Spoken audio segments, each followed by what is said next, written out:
আসসালামু আলাইকুম প্রিয় দর্শক, অঙ্গমঞ্চের আলাপ চাইতায় আপনাদের সকলকে আমন্ত্রণ জানাচ্ছি। আসসালামু আলাইকুম। সমস্ত পত্রপত্রিকা আপনি নিউজ দেখবেন। অন্তর্বর্তী সরকারের সাবেক প্রধান উপদেষ্টা ডক্টর মোহাম্মদ ইউনূস গ্রেফতার করা হয়েছে। পরে আরো যে তিনজনকে গ্রেফতার করা হয়েছে, ভারতে যখন অজিত দোভালের সঙ্গে খলিলুর রহমানের দীর্ঘ বৈঠক হয়েছে, সেই বৈঠকেই ডক্টর ইউনূস সরকারের ভবিষ্যৎ ফাইনাল হয়ে গিয়েছিল। অনেকেই জানতে চান আওয়ামী লীগ কিভাবে আসছে, আওয়ামী লীগ ফিরছে কি ফিরছে না, আওয়ামী লীগ ফিরলে কি হবে দেশের রাজনৈতিক প্রেক্ষাপট। আমি আপনাদেরকে মোটামুটি আমার কাছে যে তথ্য, সেই তথ্যগুলো বিশ্লেষণ করে আমি বলতে পারি, আমার ধারণা সেটা হচ্ছে যে আওয়ামী লীগ ফিরতে, মানে অ্যাটলিস্ট মিনিমাম ফিরতে, সেটা ফেরাটা আমি আরো ক্লিয়ার করে দিই। বিএনপি ক্ষমতায় থাকলে আওয়ামী লীগ, এখন তো আওয়ামী লীগ নিষিদ্ধ না, নিষিদ্ধ না হলেও এখন নিষিদ্ধের মতো চলতে হতো বা অতীতেও চলেছে। বিএনপি যখন ক্ষমতায়, আওয়ামী লীগ চাইলেই দেখা যাচ্ছে গ্রামে গঞ্জে শহরে ঢাকায় মিছিল মিটিং করতে পারে না। যেরকম আওয়ামী লীগ ক্ষমতায় থাকলে বিএনপি অঘোষিত নিষিদ্ধ, বিএনপি চাইলে একটা মিছিল করতে পারতো না, একটা সভা করতে পারতো না, একটা র্যালি করতে পারতো না, খুব ক্ষেত্র বিশেষ সরকার দয়া হলে করতে পারতো। আওয়ামী লীগ এখনো থাকলে পরে তাকে এরকমই হতে হতো। কিন্তু এখন যেটা আনুষ্ঠানিক তার কার্যক্রমে নিষেধাজ্ঞা আছে, এই নিষেধাজ্ঞা আগামী 2 বছরে চট করে উঠে গিয়ে আওয়ামী লীগ সাধারণ রাজনীতি, স্বাভাবিক রাজনীতি শুরু করবে, এটা বলা খুব মুশকিল। দেখেন, নিষেধাজ্ঞা উঠে গেলেও আওয়ামী লীগের সামনে সাংঘাতিক বাধা আছে। সেটা তাদের বিরুদ্ধে যেই সমস্ত অসংখ্য মামলা, এবং যদি নতুন মামলা হয় অথবা পুরনো মামলায় গ্রেফতার হয়, সেসব বিষয় তো আছে। এবার আসেন আওয়ামী লীগ কিভাবে ফিরতে পারে বা ফিরতে চায়। আমরা যতটুকু তথ্য পাই, সেই তথ্যের জন্য আপনাদেরকে পেছনে একটা ঘটনায় ফিরিয়ে নিয়ে যাই। ডক্টর ইউনূস ক্ষমতা ছাড়ার 2 মাস আগে তার নিরাপত্তা উপদেষ্টা, বর্তমানে পররাষ্ট্রমন্ত্রী ডক্টর খলিলুর রহমান, তিনি নাটকীয় সফর করলেন ভারতে। এবং আমাদের কাছে তথ্য এবং আমাদের বিশ্লেষণ অনুযায়ী সেই নাটকীয় সফরেই সেখানে আমেরিকারও ইনভলভমেন্ট ছিল। সেই সফরেই ভারতে যখন অজিত দোভালের সঙ্গে খলিলুর রহমানের দীর্ঘ বৈঠক হয়েছে, সেই বৈঠকেই ডক্টর ইউনূস সরকারের ভবিষ্যৎ ফাইনাল হয়ে গিয়েছিল, নির্ধারণ হয়ে গিয়েছিল। এবং সেই বৈঠকের কিন্তু বিস্তারিত কোনো তথ্য ভারত বা বাংলাদেশ সরকারের বা বাংলাদেশে কোনো পত্রপত্রিকা মিডিয়ায় আসেনি। সেই বৈঠকের মতোই রয়ে গেছে। এখন আবারও পররাষ্ট্রমন্ত্রী হিসাবে খলিলুর রহমান তিনি ভারত সফরে যাচ্ছেন 7 তারিখে। 7 এপ্রিল তার ভারতে যাওয়ার কথা রয়েছে, আমরা এর আগে আপনাদেরকে জানিয়েছি। এই সফরেও ভারতের নিরাপত্তা উপদেষ্টা অজিত দোভালের সাথে পররাষ্ট্রমন্ত্রী ডক্টর খলিলুর রহমানের কথা হতে পারে। এবং ডক্টর খলিলুর রহমান কতটা অনিবার্য এবং ভেতরে আরো কি কি আছে, সেইটা তার পররাষ্ট্রমন্ত্রী হওয়ার মাধ্যমে প্রমাণ হয়ে গেছে। সেই যে তারেক রহমানের লন্ডন বৈঠক, সেটার মধ্যেও সবচেয়ে গুরুত্বপূর্ণ ভূমিকা ছিল ডক্টর খলিলুর রহমানের। আলোচনা আছে যে ডক্টর ইউনূসের সাথে যে মিটিংটা হয়েছিল তারেক রহমানের, সেই মিটিং এর আগের দিন খলিলুর রহমানের সঙ্গে তারেক রহমানের মিটিং হয়েছিল, এরকম একটা আলোচনা সোশ্যাল মিডিয়ায় আছে। তারপরে ভারতের সফর খলিলুর রহমানের। এবার আরেকটা নতুন সফরে নতুন কি কোনো চমক আসছে, এবং সেই চমক কি আওয়ামী লীগ কেন্দ্রিক। আওয়ামী লীগ অনেকটাই বসে আছে যে ভারত তার জন্য কতটুকু এখন কি করবে, এবং ভারত প্রস্তুত। ভারত সবসময়ই চায় যে বাংলাদেশে আওয়ামী লীগ রাজনীতিতে থাকুক, স্বাভাবিক রাজনীতিতে থাকুক, স্বাভাবিক রাজনীতির পরিবেশ থাকুক, এবং সেটা জামাতে ইসলামীকে ঠেকানোর জন্য তারা এবার যেমন নিষ্কণ্ঠক সমর্থক দিয়েছে তারেক রহমানের দল বিএনপিকে, তেমনি ভাবে জামাতকে ফেরানোর জন্য তারা আওয়ামী লীগ শক্তিটা মাঠে থাকুক, এইটা ভারত চায়। ফলে খলিলুর রহমান ভারত যাওয়ার পরে আওয়ামী লীগ নিয়ে তার সাথে কোনো আলাপ হবে না, এবং তারেক রহমান পর্যন্ত কোনো মেসেজ যাবে না, এইটা ভাবার বোধহয় কোনো কারণ নেই। এবং এই খলিলুর রহমানের সফরে যদি তারেক রহমানের ভারত সফর চূড়ান্ত হয়, তাহলে বিষয়টা আরো মোটামুটি পরিষ্কার হয়ে যাবে। ফলে এইসব প্রক্রিয়ার মধ্যে দিয়ে যে 2-4 মাস যাবে, সেই 2-4 মাস বাদে হয়তো কিছুটা ডেভেলপমেন্ট আওয়ামী লীগের বিষয়ে বাংলাদেশের মানুষ জানতে পারবে। বাংলাদেশে আওয়ামী লীগের কার্যক্রমের উপর নিষেধাজ্ঞা জারি নিয়ে প্রশ্ন তুলে দেশটির সরকারকে চিঠি দিয়েছে জাতিসংঘের সন্ত্রাসবাদ মোকাবেলায় মানবাধিকার ও মৌলিক স্বাধীনতার প্রচার ও সুরক্ষা বিষয়ক বিশেষ দূত বেন সাওয়েল, নির্বিচার আটক সম্পর্কিত ওয়ার্কিং গ্রুপের যোগাযোগের ভাইস চেয়ারম্যান ম্যাথিউ জিলেট, বিচারক ও আইনজীবীদের স্বাধীনতা সম্পর্কিত বিশেষ দূত মার্গারেট স্যাটারথওয়েট যৌথভাবে এই চিঠি দিয়েছেন। চিঠিতে রাজনৈতিক স্বাধীনতা নিয়ে উদ্বেগ প্রকাশের পাশাপাশি আওয়ামী লীগের উপর বলবৎ নিষেধাজ্ঞা কেন প্রত্যাহার করা হবে না তার জবাব চাওয়া হয়েছে। সূত্রগুলো বলছে, অন্তর্বর্তী সরকারের সময় গত ডিসেম্বরের শেষ ভাগে জাতিসংঘের এই 3 বিশেষ দূত চিঠি দিয়েছিলেন। অন্তর্বর্তী সরকারকে একাধিকবার চিঠির জবাবের জন্য তারা তাগাদাও দিয়েছিলেন। নির্বাচনের পর বাংলাদেশের বিএনপি সরকারের কাছে ওই চিঠির জবাব চেয়েও বার্তা দেওয়া হয়েছে। সবশেষ বাংলাদেশের পররাষ্ট্রমন্ত্রীর সাথে গত 26শে মার্চ জাতিসংঘ মহাসচিবের বৈঠকে বিষয়টি সম্পর্কে জানতে চাওয়া হয়েছে। জাতিসংঘের ওই নিষেধাজ্ঞা কতদিন বলবৎ থাকবে সেটিও জানতে চাওয়া হয়েছে। চিঠিতে বাংলাদেশ সরকারের কাছে 10টি বিস্তারিত প্রশ্ন তুলে ধরে জানতে চাওয়া হয়েছে অন্তর্বর্তী সরকারের পক্ষ থেকে আওয়ামী লীগের উপর নিষেধাজ্ঞা আরোপের জন্য যেসব আশঙ্কা বা ঝুঁকি থাকার কথা বলা হয়েছে সেগুলোর পেছনে সুনির্দিষ্ট যুক্তি কি কি। সূত্রগুলো বলছে, জাতিসংঘের দূতদের এই চিঠি বিভিন্ন দেশ ও দাতাগোষ্ঠীর কাছেও পাঠানো হয়েছে। বিশ্লেষকরা বলছেন, শেখ হাসিনা সরকারের পতনের পর জাতিসংঘের পক্ষ থেকে এই প্রথম দৃশ্যমান কোনো পদক্ষেপ নেওয়া হয়েছে। গত বছরের 10ই মে বাংলাদেশের সন্ত্রাস দমন আইন সংশোধন করে নির্বাহী আদেশে আওয়ামী লীগকে নিষিদ্ধ করেছিল দেশটির তখনকার অন্তর্বর্তী সরকার। এরপর দেশটির নির্বাচন কমিশন দলটির প্রতীক স্থগিত করে এবং শেষ পর্যন্ত দেশটির ইতিহাসে প্রথমবারের মতো আওয়ামী লীগ নির্বাচনে অংশ নিতে পারেনি। এই নিষেধাজ্ঞা নিয়ে দেশীয় ও বিদেশে ব্যাপক সমালোচনা থাকা সত্ত্বেও অভিযোগ আছে মোহাম্মদ ইউনূস তার কিংস পার্টিকে সুবিধা দিতে দলটির উপর নিষেধাজ্ঞা প্রত্যাহার করেননি। বিষয়টি নিয়ে আওয়ামী লীগের পক্ষ থেকে জাতিসংঘের দপ্তরে বেশ কয়েক দফা চিঠি দেওয়া হয়েছিল। 2025 সালের 8ই আগস্ট লন্ডনের বিখ্যাত ডাউটি স্ট্রিট চেম্বারের 2 আইনজীবী স্টিফেন পাওয়েল কেসি ও অ্যালেক্স টিনসলে জাতিসংঘের কাছে অভিযোগ দেন। ডাউটি স্ট্রিট চেম্বার ওয়েবসাইটে দেওয়া তথ্য অনুযায়ী বাংলাদেশে আওয়ামী লীগের নিষেধাজ্ঞার বিষয়ে দলটির সভাপতি শেখ হাসিনার পক্ষ থেকে জাতিসংঘের স্বতন্ত্র বিশেষজ্ঞ ও জাতিসংঘের অন্যান্য বিশেষ দূতদের কাছে জরুরি পদক্ষেপের অনুরোধ জমা দেন ডাউটি স্ট্রিট চেম্বার্সের এই 2 আইনজীবী। এছাড়া গত নভেম্বরে দলটির কেন্দ্রীয় কমিটির সাবেক সাংগঠনিক সম্পাদক মহিবুল হাসান চৌধুরী নফেল ইউএনডিপি-কে চিঠি দিয়েছিলেন। এসব চিঠির প্রেক্ষাপটে জাতিসংঘের দপ্তর থেকে মোহাম্মদ ইউনূসকে চিঠি দেওয়া হয় গত 29শে ডিসেম্বর। জাতিসংঘের 3 দূতের স্বাক্ষর করা 18 পৃষ্ঠার ওই চিঠিতে বাংলাদেশে একাধিক রাজনৈতিক দলের উপর রাজনৈতিক বিধিনিষেধ, আওয়ামী লীগের উপর আরোপিত সীমাবদ্ধতা, রাজনৈতিক বক্তব্য সমাবেশ এবং ন্যায় বিচারের অধিকারের বিষয়ে গুরুতর উদ্বেগ প্রকাশ করা হয়েছে। চিঠিতে আওয়ামী লীগের কার্যক্রমকে নিষিদ্ধ ঘোষণা, তাদের বিরুদ্ধে সন্ত্রাস বিরোধী ও ট্রাইব্যুনাল আইন প্রয়োগ, রাজনৈতিক বক্তব্য সমাবেশে বাধা, গণগ্রেপ্তার এবং ন্যায্য বিচারের লঙ্ঘনের অভিযোগ উল্লেখ করা হয়। চিঠিতে জাতিসংঘের দূতরা বলেছেন, বাংলাদেশে আওয়ামী লীগের বিরুদ্ধে যেসব পদক্ষেপ নেওয়া হয়েছে সেগুলো আন্তর্জাতিক নাগরিক ও রাজনৈতিক অধিকার সম্পর্কিত চুক্তির অধীনে সংঘবদ্ধ হওয়ার স্বাধীনতা, শান্তিপূর্ণ সমাবেশ, মত প্রকাশ এবং ন্যায্য বিচারের অধিকারের পরিপন্থী। চিঠিতে আন্তর্জাতিক মানবাধিকার আইনটিও সংযুক্ত করে দেওয়া হয়েছে। সেখানে বলা হয়েছে, এভাবে কোনো দলের কার্যক্রম নিষিদ্ধ করা অপ্রয়োজনীয় ও অসামঞ্জস্যপূর্ণ সীমাবদ্ধতার প্রয়োগ। আওয়ামী লীগের উপর নিষেধাজ্ঞা প্রসঙ্গে চিঠিতে বলা হয়েছে, 2025 সালের মে মাসে আইনি সংশোধনের পর আন্তর্জাতিক অপরাধ ট্রাইব্যুনালে শেখ হাসিনা ও অন্যান্য নেতাদের বিরুদ্ধে বিচার কার্যক্রম শেষ না হওয়া পর্যন্ত আওয়ামী লীগের সব কার্যক্রম আনুষ্ঠানিকভাবে নিষিদ্ধ করা হয়। নিষেধাজ্ঞার আওতায় রাজনৈতিক কার্যক্রম, জনসমাবেশ, প্রকাশনা, গণমাধ্যমে প্রচার এবং নির্বাচনে অংশগ্রহণ অন্তর্ভুক্ত ছিল। এছাড়া নির্বাচন কমিশন দলটি নিবন্ধন বাতিল করে, ফলে তারা নির্ধারিত জাতীয় নির্বাচনে অংশ নিতে পারেননি। জাতিসংঘের বিশেষজ্ঞরা সতর্ক করে দিয়ে বলেছেন, কোনো রাজনৈতিক দল নিষিদ্ধ করা সংঘবদ্ধ হওয়ার স্বাধীনতার উপর সবচেয়ে গুরুতর বল প্রয়োগ করার শামিল। এটি শুধু ব্যতিক্রমী পরিস্থিতি প্রয়োগ করা যেতে পারে, যে পরিস্থিতি বাংলাদেশে তৈরি হয়নি। চিঠিতে আরো বলা হয়, সন্ত্রাস বিরোধী ক্ষমতা ব্যবহার করে কোনো রাজনৈতিক দলকে দমন করা উচিত নয়, বরং সহিংসতার নির্দিষ্ট বিশ্বাসযোগ্য হুমকি মোকাবেলায় তা প্রয়োগ করা উচিত। চিঠিতে আওয়ামী লীগের যোগাযোগ কার্যক্রমে বিধিনিষেধ নিয়েও উদ্বেগ প্রকাশ করা হয়েছে, যার মধ্যে শেখ হাসিনার বক্তব্য প্রচারে বাধা এবং সংশোধিত সন্ত্রাস বিরোধী আইনের অধীন সংশ্লিষ্ট ব্যক্তি বা প্রতিষ্ঠানের সঙ্গে যুক্ত যে কোনো প্রচার নিষিদ্ধ করার কথা উল্লেখ রয়েছে।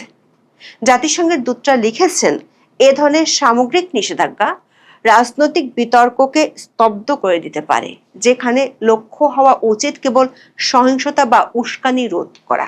সমাবেশ ও নির্বাচন প্রসঙ্গে বলা হয়েছে, আওয়ামী লীগের সমর্থনে সব ধরনের জমায়েতের সার্বিক নিষেধাজ্ঞা অসামঞ্জস্যপূর্ণ বলে মনে হয় এবং একটি বড় রাজনৈতিক দলকে নির্বাচন থেকে বাদ দেওয়া বহুত্ববাদকে ক্ষতিগ্রস্ত করতে পারে এবং ভোটারদের প্রকৃত প্রতিনিধি বেছে নেওয়ার সুযোগ সীমিত করে। আওয়ামী লীগের নেতাকর্মীদের যেভাবে আটক ও গ্রেপ্তার এবং নির্যাতন করা হয়েছে তা নিয়েও চিঠিতে উদ্বেগ জানানো হয়েছে। জাতিসংঘের বিশেষজ্ঞরা আওয়ামী লীগের সঙ্গে সম্পৃক্ত বলে ধারণা করা ব্যক্তিদের, যাদের মধ্যে সাংবাদিক ও আইনজীবীরাও রয়েছেন, গণগ্রেপ্তারের অভিযোগের কথাও উল্লেখ করেছেন। পাশাপাশি হেফাজতে মৃত্যুর ঘটনা, কিছু মরদেহে নির্যাতনের চিহ্ন এবং 2024 সালের আগস্টের রাজনৈতিক পট পরিবর্তনের পর কিছু সহিংসতার ঘটনার ক্ষেত্রে দায় মুক্তির অভিযোগও তুলে ধরা হয়েছে। এসব বিষয়কে তারা অত্যন্ত উদ্বেগজনক বলে উল্লেখ করে বলেন, সার্বিক দায় মুক্তি আন্তর্জাতিক আইনের সঙ্গে সামঞ্জস্যপূর্ণ নয়। শেখ হাসিনার মামলার বিষয়ে চিঠিতে আন্তর্জাতিক অপরাধ ট্রাইব্যুনালে ন্যায্য বিচারের নিশ্চয়তা নিয়ে গভীর উদ্বেগ প্রকাশ করা হয়েছে। অভিযোগের মধ্যে রয়েছে পছন্দ মতো আইনজীবী না পাওয়া, প্রতিরক্ষা প্রস্তুতির জন্য পর্যাপ্ত সময় না দেওয়া এবং বিচার প্রক্রিয়ার রাজনৈতিক প্রভাব। বিশেষজ্ঞরা সতর্ক করে বলেন, ন্যায্য বিচারের মানদণ্ড লঙ্ঘিত হলে আন্তর্জাতিক আইনের অধীনে মৃত্যুদণ্ডকে ইচ্ছামতো বা অন্যায় হিসেবে গণ্য করা হতে পারে। চিঠির শেষে বাংলাদেশ সরকারের কাছে 10টি বিস্তারিত প্রশ্ন তুলে ধরা হয়েছে, যার মধ্যে জানতে চাওয়া হয়েছে কবে আওয়ামী লীগের উপর নিষেধাজ্ঞা তুলে দেয়া হবে। চিঠিতে বলা হয়েছে, সরকারের যে কোনো জবাব 60 দিনের মধ্যে প্রকাশ করতে হবে। একই সঙ্গে বাংলাদেশকে এসব পদক্ষেপ পর্যালোচনা ও সংশোধনের আহ্বান জানানো হয়েছে। পররাষ্ট্র মন্ত্রণালয়ের কয়েকটি সূত্র বলছে, অন্তর্বর্তী সরকার আমলে নির্বাচনের আগে এ চিঠির জবাব দেওয়ার জন্য বেশ কয়েকবার তাগাদা দেওয়া হয়েছিল। তখন সরকার থেকে বলা হয়েছিল, নির্বাচনের 1.5 মাস আগে আওয়ামী লীগের উপর নিষেধাজ্ঞা তুলে নেওয়া সম্ভব নয়। পরবর্তী নির্বাচিত সরকার এসে বিষয়টির ব্যাপারে পদক্ষেপ নেবে। নির্বাচনের আগে জাতিসংঘের প্রতিনিধিরা বিষয়টি নিয়ে কয়েকটি রাজনৈতিক দলের সাথেও কথা বলেছেন। জানা গেছে, নির্বাচনের পর নতুন সরকারের কাছে আবার বিষয়টি জানতে চেয়ে বার্তা দেওয়া হয়েছে। এমনকি গত 26শে মার্চ যুক্তরাষ্ট্রের নিউ ইয়র্কে জাতিসংঘ সদর দপ্তরে বাংলাদেশের পররাষ্ট্রমন্ত্রী খলিলুর রহমানের সঙ্গে জাতিসংঘ মহাসচিব অ্যান্তনিও গুতেরেসের এক বৈঠক অনুষ্ঠিত হয়। সেখানেও জাতিসংঘের কর্মকর্তারা বিষয়টি নিয়ে জানতে চেয়েছেন। সংশ্লিষ্টরা বলছেন, জাতিসংঘের এই চিঠির উত্তর বা বর্তমান পরিস্থিতি নিয়ে ক্ষমতাসীন তারেক রহমানের সরকারকে জবাব দিতে হবে। চিঠিতে সুনির্দিষ্টভাবে অভিযোগ নয়, বরং এগুলোর সম্পর্কে সুনির্দিষ্ট উত্তর জানতে চাওয়া হয়েছে। জাতিসংঘের বিশেষজ্ঞরা স্পষ্ট করেছেন, গুরুতর অপরাধে অভিযুক্ত ব্যক্তিদের স্বাধীন ও নিরপেক্ষ আদালতে ন্যায্য বিচারের মাধ্যমে জবাবদিহির আওতায় আনা উচিত। একই সঙ্গে তারা সতর্ক করেছেন, এমন সামগ্রিক রাজনৈতিক নিষেধাজ্ঞা থেকে বিরত থাকতে হবে যা পুরো একটি দল, তার সমর্থক এবং বৃহত্তর গণতান্ত্রিক প্রক্রিয়াকে প্রভাবিত করে। ফলে এই চিঠিটি শুধু আওয়ামী লীগের আন্তর্জাতিক অবস্থানের জন্যই নয়, বরং রাজনৈতিক বহুত্ববাদ, যথাযথ আইনি প্রক্রিয়া, নির্বাচনে অংশগ্রহণ এবং মোহাম্মদ ইউনূসের নেতৃত্বাধীন অন্তর্বর্তী প্রশাসনের অধীনে আইনের শাসন সম্পর্কিত বৃহত্তর প্রশ্নগুলোর জন্য গুরুত্বপূর্ণ হয়ে থাকবে। কারণ চিঠিটি আন্তর্জাতিক বিভিন্ন পক্ষগুলোকেও পাঠানো হয়েছে। সংশ্লিষ্টরা বলছেন, যেসব আন্তর্জাতিক শক্তি এতদিন অন্তর্ভুক্তিমূলক রাজনীতির কথা বলতো, তারা এখন এই চিঠির রেফারেন্স তুলে ধরে অগ্রগতি জানতে চাই। আপনাকে একটা কথা বলি, সেটা হচ্ছে যে আমরা তো একটা পলিটিক্যাল এন্টিটি, বিএনপি একটা পলিটিক্যাল এন্টিটি। এইটা খুবই ধরেন সহজাত একটা প্রবৃত্তি যে আমার রাজনৈতিক প্রতিপক্ষ আমার বিভিন্ন পলিসিকে সমালোচনা করবে। আমি না এইটা মানতে রাজি আছি এবং এটা হওয়া উচিত। এটা একটা সুস্থ বিতর্কের জন্য, আরো বেটার করার জন্য, পারফরমেন্সের জন্য সমালোচনার দরকার আছে। কিন্তু সমালোচনার জায়গাতে যখন আপনি দুটো শব্দ যদি লাগাতে পারেন, অহেতুক সমালোচনা এবং মিথ্যে সমালোচনা, তখন জিনিসটা হয় কি, দায়, the culture of transferring responsibility বা কালচার অফ ডিনায়াল, এই যে দুটো ঘটনা, দুটো কনসেপ্ট, এইটা না খুবই ভয়াবহ। আপনি ধরেন এতগুলো শিশু মারা গেল, এই শিশু মারা যাওয়ার ক্ষেত্রে কেউ কিন্তু বিএনপির দিকে আঙ্গুল তুলছে না, বিকজ বিএনপি ক্ষমতায় ছিল না, ক্ষমতার কাছে ছিল না, ফলে তাদেরকে নিয়ে কেউ কোনো প্রশ্নও করছে না। অবধারিতভাবে এটি নিরীক্ষা করবার যথেষ্ট সুযোগ ছিল, যেটা আমরা এখন দেখতে পাচ্ছি ইজিলি, এবং স্বাস্থ্য মন্ত্রণালয়ের ওয়েবসাইট থেকে ডাটা নিয়েই মানুষ বলছে। সেখানে পরিষ্কারভাবে দেখা গেছে যে এমনকি 2024 সালের অগাস্টের পরেও আমার কাছে যেই কার্ডগুলো রয়েছে বাচ্চাদের, সেখানে দেখা গেছে নভেম্বর মাসেও হামের টিকা দেওয়া হয়েছে। কারণ ওই সময়টাতে আমদানি করা ছিল স্টকে ছিল, এগুলো সবই আওয়ামী লীগের আমলে, এবং সেটা পরবর্তী সময় ওই জঙ্গি বাহিনী এরা এটা করতে পেরেছে। কারণ আমার কাছে যে কার্ডগুলো আছে সেখানে আমি নভেম্বরে টিকা দেখেছি, আওয়ামী লীগ আমলে তো দেখেছি মে মাসে, জানুয়ারি মাসে, এর আগে পরেও দেখেছি। কিন্তু আশ্চর্যজনক ভাবে আপনার 2025 সালে এসে তারা এটা স্টপ করে দেয়, এটা আমদানি করা, এটা নেওয়া এবং এটার প্রয়োগগুলো বন্ধ করে দেয়। এখন দেখার বিষয় হচ্ছে যে এই নূরজাহান বেগম আসলেন কোত্থেকে আসলে।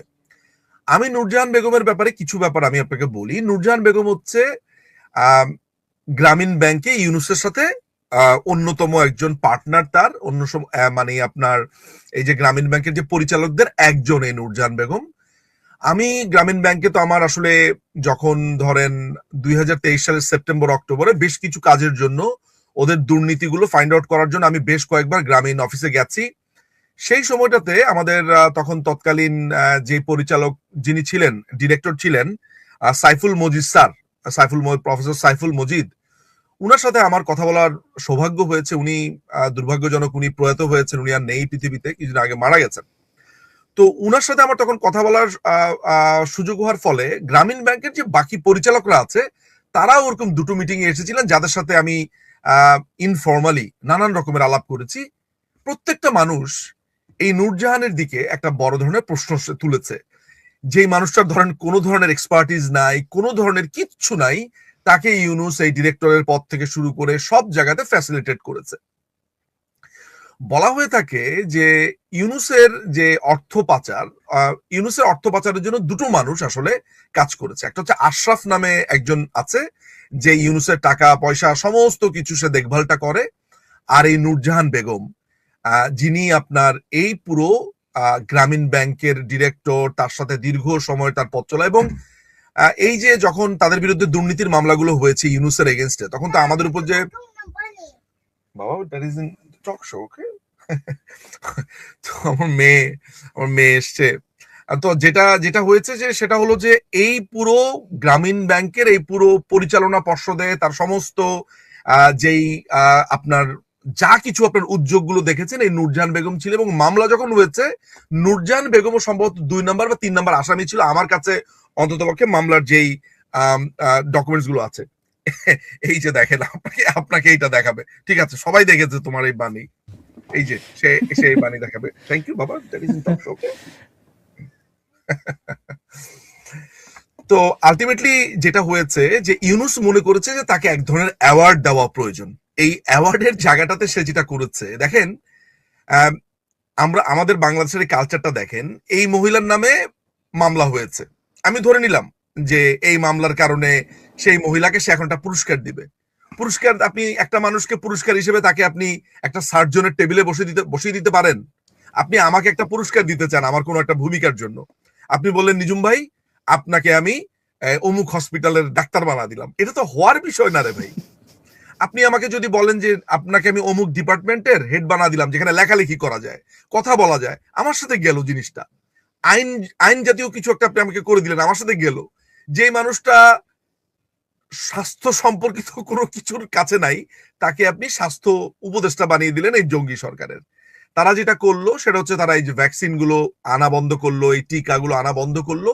ফলে যেটা হয়েছে আপনারাই চোখের সামনে দেখতে পাচ্ছেন, এটা এখন 59% আসার কারণে। আমি আজকে একটা লেখা পড়ছিলাম, বিশেষ করে আমাদের বাংলাদেশ আওয়ামী লীগের অত্যন্ত তরুণ নেতা আমাদের নওফেল ভাই মহিবুল হাসান চৌধুরী একটা চমৎকার কথা তিনি তার একটা ইতে বলেছেন। আমি সেখান থেকে আপনাকে বলি, সরকারি ইপিআই ড্যাশবোর্ডে দেখা যাচ্ছে 2025 সালের টিকাদারের হার হঠাৎ 60%-এর নিচে নেমে এসেছে। এছাড়া বিসিজি যক্ষা টিকার লেফট আউট রেট ছিল 13.2%, যা আগের বছরগুলোর তুলনায় অনেক বেশি। হাম অত্যন্ত সংক্রামক রোগ, হার্ড ইমিউনিটি বজায় রাখতে সাধারণত 95% টিকা কাভারেজ দরকার। সুতরাং কাভারেজ যদি 70% বা তার নিচে নেমে যায় তাহলে হাম ছড়ানোর অস্বাভাবিক কিছু নয়। এখন এই যে আপনার 70%-এর নিচে নেমে আসলো, তখন আসলে তারা কি করেছে? তার মানে হচ্ছে যে এই যে আপনার রেসপন্সিবিলিটিটা এত বড় অন্যায় করেছে, এটা কিন্তু একেবারে রীতিমতো প্ল্যান্ড সিস্টেমেটিক গণহত্যার শামিল আমি বলবো। আপনি আপনার পলিসির মাধ্যমে ইনটেনশনালি আপনি এমন একটা অবস্থা তৈরি করলেন যেখানে মহামারী লাগে, যেখানে আপনার এক ধরনের মরক তৈরি হওয়ার সম্ভাবনা থাকে। এবং আমাদের পেনাল কোডেও কিন্তু আছে, যদি আপনি ইচ্ছাকৃতভাবে এই ধরনের মরক লাগানোর চেষ্টা করেন, কোনো ধরনের সংক্রামক ব্যাধি লাগানোর চেষ্টা করেন, আপনার কিন্তু সেই শাস্তির বিধান রয়েছে। এখন আমি বিএনপির ভূমিকার কথাটাতে বলি। বিএনপির যেই কথিত এই সরকারের যেই মন্ত্রী আছে সাখাওয়াত সাহেব, তিনি প্রথমে দোষ চাপিয়ে দিলেন আমাদের উপরে, কারণ এটা সোজা, আমরা একটা পাঞ্চিং ব্যাগ, যে কিছু হয় সেটা ফ্যাসিস্ট সরকার, আওয়ামী লীগ সরকার, যেটা আমাদেরকে নানান ভাবে অভিহিত করা হয়। আপনি এটা বলে মনে করছেন যে এটা বললে এখন মানুষজন এটা বিশ্বাস করবে, বা এটা মনে হয় এরকম একটা পরিস্থিতিতে আপনি এটা বলে পার পাবেন। তো মানুষজনই কিন্তু দেখানো শুরু করলো, তাদের সন্তানদের কার্ড দেখানো শুরু করলো, এবং এখন সে তার বক্তব্য থেকে বলছে যে আমি টিকা দেওয়া হয়নি বলিনি, আমি বলেছি ক্যাম্পেইন করেনি।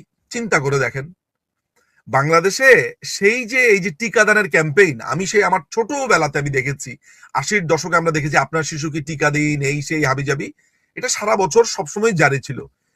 এই 2026-এ এসে বাংলাদেশের প্রত্যেকটা মানুষ যখন এই বাচ্চারা জন্মায়, মা বাবারা তাদেরকে ভ্যাকসিন দিতে নিয়ে যায়।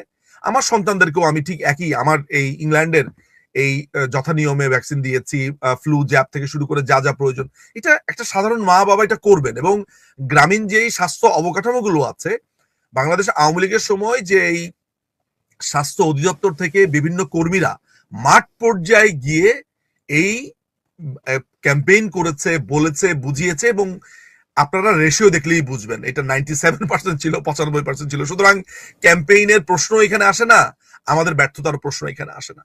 তো এইটা আসলে আমাদের যে কালচার যেটা রয়েছে, অন্য কোনো সভ্য দেশ হলে একে এখন আইনের কাঠগড়াতে দাঁড় করানো হতো, এই ইউনুসকে, নূরজাহানকে, যেটা আমাদের দেশে এটা আপনি অলিক কল্পনা বলতে পারেন। এবং এখন যে এই সাখাওয়াত, সে পদত্যাগ করতো আসলে তার এই ধরনের বক্তব্যের জন্য, যেটা আমাদের তো আসলে ওই কালচারটাও নেই, ওই সভ্যতা ভব্যতাও নেই। এই হলো গিয়ে ব্যাপার। তবে একটা আশার ব্যাপার হচ্ছে যে সোশ্যাল মিডিয়াতে মানুষজন খুবই কুইকলি এটা রেসপন্স করেছে, এবং মানুষজন দেখিয়ে দিয়েছে যে আপনারা কথায় কথায় আওয়ামী লীগের দোষ দিচ্ছেন, আপনাদের যে কোনো দোষ ঢাকার জন্য আপনারা একটা কার্টেন পেয়েছেন, যেই কার্টেনের যে আলখেল্লার ছায়াতলে আপনারা বারবার নিজেদেরকে লুকাতে চাচ্ছেন, ব্যর্থতা লুকাতে চাচ্ছেন। এই হলো ঘটনা।